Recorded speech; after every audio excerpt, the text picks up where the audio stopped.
Hey guys, welcome back to part 2 of my presidential tier list. If you haven't watched part 1, there'll be some spoiler alerts, even though you can see the list right here. But anyway, this is part 2, because this whole thing will be around 40 minutes. Let's get into it. So I filled the S, A, B, D, F lists, and I have the C list, but I will be changing some things here and there. And so don't expect everything else to go in the C list. Even though most presidents on average are average, and that makes most of them hit the B, C, and D lists. First of all, I'd like to change A to put James Monroe. The era of good feelings happened under James Monroe, and he was so popular that he got to run unopposed in his second term, as well as that he was popular before, during, and after he left office. Some people didn't like him because he was another dude from Virginia, and as you can see, 4 of the 5 first presidents were from Virginia. But overall, he was a really good guy, patriotic. He served in the Revolutionary War. So yeah, that's why he goes in the A list along with most of the other founding fathers, like Adams, Jefferson, Madison, and Monroe.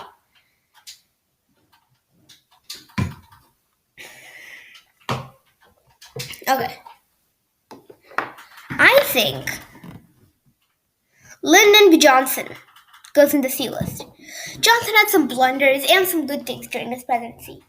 The Great Society Welfare Program, and he was dedicated to helping America's poor, like the war on poverty and many things like the Civil Rights Act of 1964, the Voting Rights Act of 1965.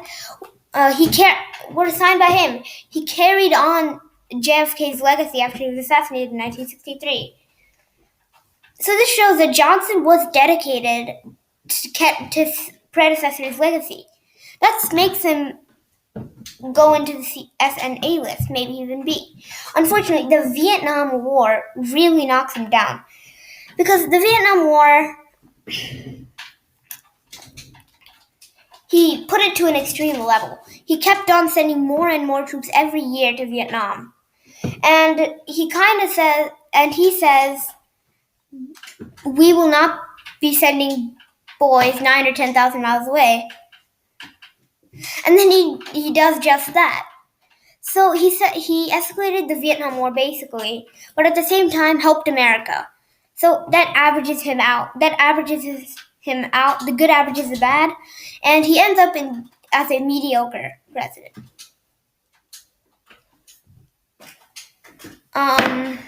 Jimmy Carter. I think I'd put Carter in the D president. He's a really nice guy, and I won't be too harsh on him because he's still alive, but Carter's a nice guy. He had potential, but the Iranian hostage crisis, wasn't that great, where 40 U.S. diplomats were held hostage by the new Iranian government. The oil crisis that was happening at the time was also because of the new Iranian government, and Carter was unsuccessful after using diplomatic and economic pressure on the Iranians.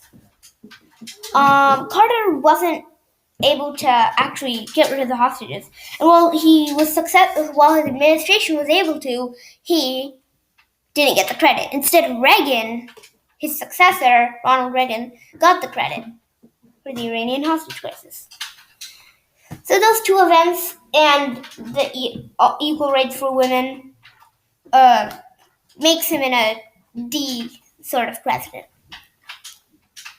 Woodrow Wilson is definitely a C. He had some blunders and some good times in his presidency, just like Johnson. C, he entered World War I because, he had no choice. The Lusitania, the Zimmerman telegram. However, he was racist. The Espionage and Sedition Acts happened. So now that I think about it, I think Wilson goes in the D sort of presidents. He had some good things, but mostly those good things sort of led to bad things. World War One was not that great. I mean, it was horrible, of course. What else? His racism saying that Birth of a Nation was historically accurate. Really, I don't know why, but doesn't make any sense. Not a good move from Wilson. Andrew Jackson. Jackson is definitely a B president because he got rid of the second bank because he thought it was corrupt. Okay. He made the government more responsive to the people.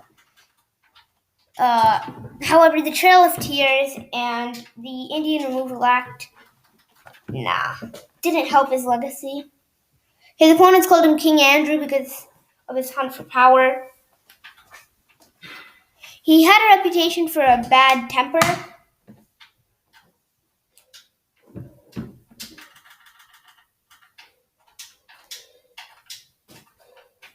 But he represented the common man, the normal middle-class people that represented most of the Americans at the time.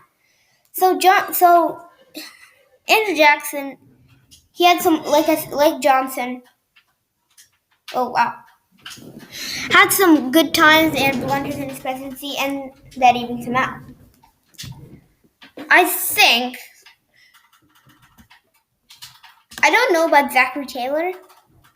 He was a war hero, so that's why I'll put him in the C. He did own slaves, but I think he was a war hero and led the country to victory in the Mexican-American War. So I'm putting him in the C column. No, I'll put him in the B column only because of his war experience, as he didn't do much as president of the United States. Oh gosh, Harry Truman. Where does Truman go? I think Truman will go in the C column. Harry Truman, he had good time. He ended World War II, which was good, but the Vietnam War and the Cold War started during his presidency, and he was kind of like the war president, and war presidents aren't always that great. So being a war president, I don't think it's that great. So Truman he ended World War II. He was a nice dude. I also rate them based on personality, so you should know that. So I think Harry S. Truman will go definitely in the C column.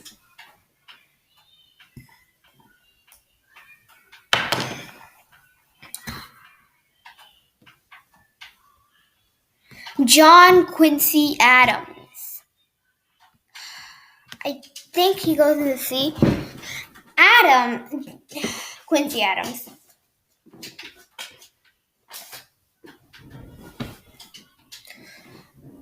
His personality was great. I liked him because of his personality. His embargo act or tax act wasn't good. It didn't favor northern industrials, and most weren't happy with it. The corrupt bargain between him and Congressman Henry Clay, who's still good, didn't help Adams' presidency, as the Jacksonians, the people who supported his successor Andrew Jackson, absolutely hated Adams and absolutely hated Clay because of the corrupt bargain and Clay hating Adams and Clay hating Jackson and liking Adams. It's complicated. So this leaves 6. McKinley, Garfield, Hayes, Grant, Taft, and Arthur. These 6 will finish my video. We'll start with Ulysses Grant. Now you may be surprised. Grant was a war hero. He led the Union to victory in the Civil War.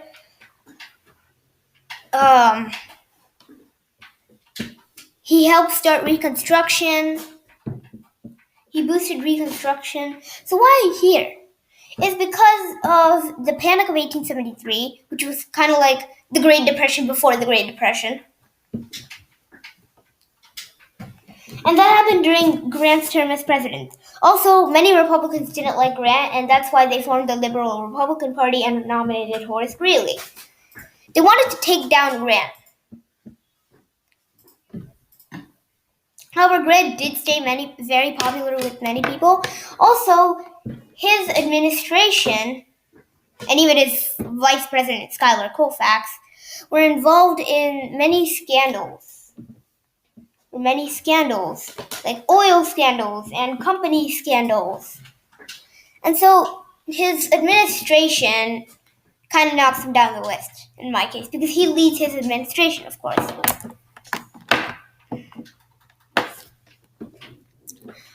William McKinley is put in the C column. McKinley, I don't like imperialism, and McKinley pushed imperialism. The Spanish-American War, which led to the Philippine-American War, and the Philippine-American War is not good because they rounded Filipinos in concentration camps, which is not good, and McKinley directed that. He approved it. But McKinley also had some good times because, the economy was good. It was stable during his time as president. Yeah, the economy was stable during his time as president, and when the economy is stable, you usually have a decent president at that moment. William Howard Taft, I think I put him also in the C column. When it comes to personality, he was a really, really nice dude. I'm afraid the fact that he regularly dozed off during meetings and conventions. And many Republicans didn't like him and supported Theodore Roosevelt in the 1912 election. Remember, Woodrow Wilson easily won that one. And Taft was a controversial pick. Conservative Republicans supported Taft, while the majority of Republicans supported Roosevelt. And so that's why the Progressive Party was created. The Boomers Party. So this leaves the 19th, the 20th, and the 21st president. Coincidence? The 19th president, Rutherford B. Hayes.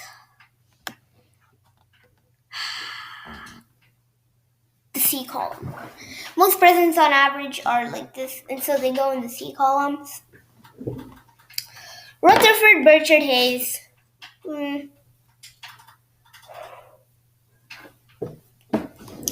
I don't know how to start. He wasn't that popular. I mean, he lost the popular vote to Samuel Tilden in the crazy election of 1876. I'll be doing a video on that soon.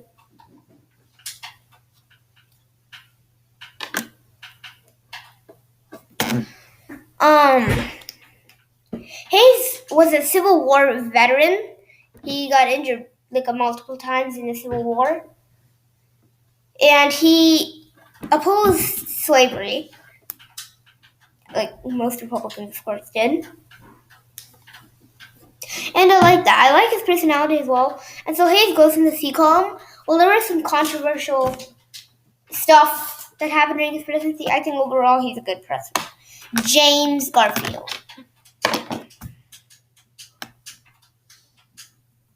Yeah, this is normal. Garfield goes in the C column.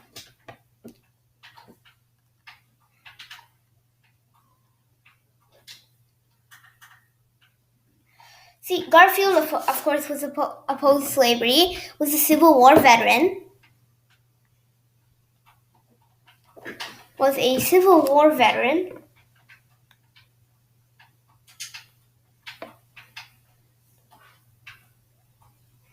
Yes, a Civil War veteran, I said.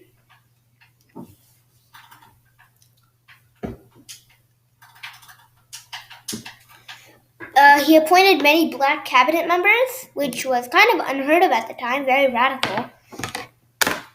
However, he didn't get to accomplish much, though he had a lot of potential and was a very intelligent man.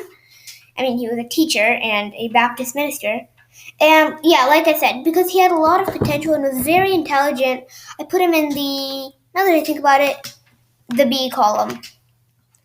Now that was his successor when he got assassinated, Chester Arthur, which, believe it or not, is in the D column. Oh yeah, it's finished.